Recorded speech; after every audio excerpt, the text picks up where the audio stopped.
The year 2013 in anime can be summed up in one word: Attack on Titan.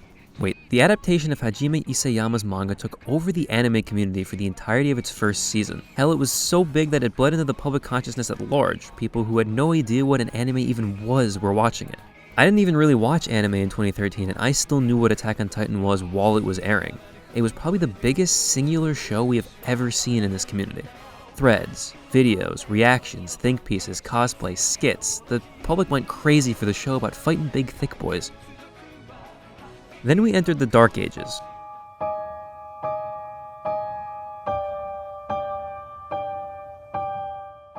For 4 years, the Attack on Titan anime disappeared, because there wasn't enough material to fully adapt another season, but it went from number 1 to nothing more than a meme for a large portion of the community, as many cries to read the manga fell on deaf ears. Weirdly enough, the show also suddenly started being called out for not being that good and just being a generic shonen, which I think is a symptom of popularity and not having a full adaptation to put together, but that doesn't really matter. Now, as someone who watched Season 1 in summer 2016 and only had to wait about 9 months for Season 2, I've been fairly fresh on everything this entire time. But I can understand how 4 years can feel like ancient history. So when Season 2 finally rolled around, the show just had no real buzz as it was airing, and it certainly wasn't helped by My Hero Season 2 and Dragon Maid airing during the same season. It's one of the strangest phenomenons I've ever been a part of. Watching people cry for Season 2 for years, and then when it finally arrives, the hype was minimal. However, those were just my general feelings from being around the community at the time, and I wanted to double check, so here we are, a couple of minutes into a video kind of about nothing. Just going off of MAL numbers, which is obviously not an exact science, but it's what we've got, Season 2 was watched by half as many people as Season 1. 1.4 million people have marked Attack on Titan Season 1 as completed on my anime list, while Season 2 drops to 650,000. Season 3 Part 1 is at 300,000, and the recently aired Part 2 is at 150,000. Each new season or part has seen the MAL users essentially cut in half. Not everyone uses MAL, but there also aren't 800,000 random Attack on Titan Season 2 watchers roaming out there. It's equally bizarre when the quality's improved so much, particularly in Season 3. So why? Why did probably the best show of this generation go from the biggest thing ever to, hey, y'all should probably watch this again? Well, we've already addressed the largest answer: the wait. Yes, obviously this is a groundbreaking discovery I've made. A 4-year gap is going to cool off any show, no matter how big, and it assumedly killed off almost all of the non-anime watchers in the interim. Although I'm not sure how many of those people even had MALs to begin with, so there's still roughly about 800k users to account for here. Personally, I think a large portion of the disappearing group is people who watched Attack on Titan because they felt they had to. The show became so much of a cultural force during Season 1 that everyone felt they had to watch it to keep up. The issue with that is that not everyone is a fan of fast-paced, bombastic action anime. If you watch something you're not really into and then 4 years pass, are you really gonna go just head right back in and watch it again?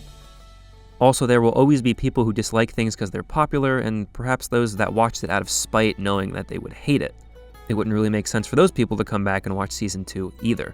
These people in particular have begun to resurface a bit as Season 3 Part 2 receives near record high scores, but again, the 4 years was the obvious part here, but what really gets me is the drops between Season 2 and Season 3 and Season 3 Part 1 and Part 2. I mostly understand bleeding half of your viewers after a 4-year wait, at least theoretically, but the wait between Season 2 and Season 3 was a normal amount for anime these days. Where did those 400,000 people go? Every show will naturally have drop-off season over season, but rarely is it this dramatic without serious quality drop. A comparatively popular show is My Hero Academia, and its season splits are 1 million for Season 1, 900,000 for Season 2, and 650,000 for Season 3. Sometimes people just don't follow up on a show they've watched, that's fine, but losing half of the viewership of Season 2? Do people just really not like Attack on Titan Season 2? I know a few people who didn't love it, but the MAL rating is consistent with Season 1 and Season 3 Part 1, so that conclusion doesn't really make that much sense. Maybe a good portion of those people just hung on from Season 1 wanting to see where the story went and just weren't impressed. At the time, I didn't love the ending of Season 2 either, but Season 3 fixes all of the issues I had with Season 2, so don't worry about that. But the tone was different than Season 1, and it was a lot slower paced overall, which I think may have just driven people away. Essentially the opposite of the people that didn't like Season 1, the high-octane, non-stop action fans just may have thought Season 2 was boring. Or as some people told me while it was airing, had too many flashbacks. Whatever the reason, I really feel like the change in pace drove away quite a few people that didn't care enough to continue on to Season 3. Also, maybe some of them are manga readers. That is also an option that I consistently forget about because I'm stubborn and I'm waiting for the complete anime adaptation. People may have just decided to read ahead and not come back for Season 3. I really wish I could pinpoint the exact reason so many people stopped watching, but the best we can do for the Season 2 drop is assume that people just weren't impressed after a 4-year wait and jumped ship. Perhaps an 8.43 after 4 years just wasn't enough to keep people going. Without the community pressure of Season 1, assumably some people just skipped out. Add in manga readers, people that just stopped watching anime altogether in the interim, and some other small groups, and that's my best guess as the drop after Season 2.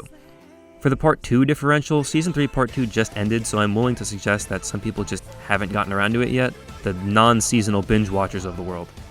In fact, while I've been working on this video, Part 2's completion on MAL jumped from 116,000 to 150,000 and will almost certainly continue to climb. Now that's where the bright side comes in here, the light at the end of the tunnel, so to speak. Season 3 Part 2 was given a 9.2 by those who did watch it, making it the second highest rated anime ever on MAL. So for those of us still watching, we're being treated to one of the finest stories ever told. As for my actual thoughts on the newest season, well, more like Shingeki no Depression, am I right? Ha ha!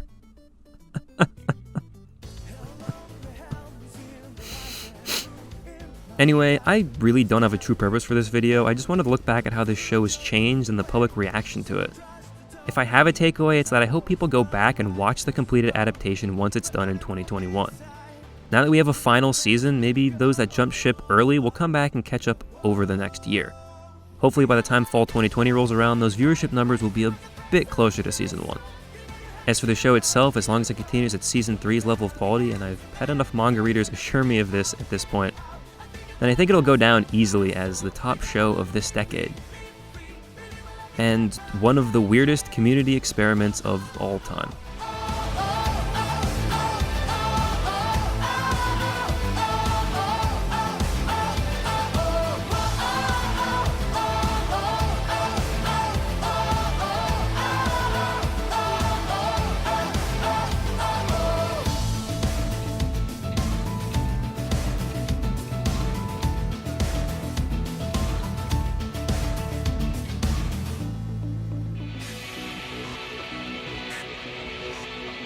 Thanks for watching, guys. This was just essentially a thought experiment that had been rolling around in my head, and I just kind of wanted to make it into a video. Obviously not as exorbitantly long as some other stuff. So it was nice to just kind of, get a quick little thought thing rolling, throw it up on the channel, and hopefully some people enjoyed it.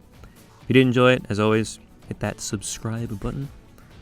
And, I had considered doing an Attack on Titan video actually about the new season, but I just had trouble actually getting my thoughts together on it. And then the Giguk video that he released is just essentially most of my thoughts, so if you're interested in that, just go watch his video. But thank you for watching this video as well. Coming up next, be more opening stuff. Don't actually know, we'll see, but thank you for watching, and I'll see you guys next time. Bye!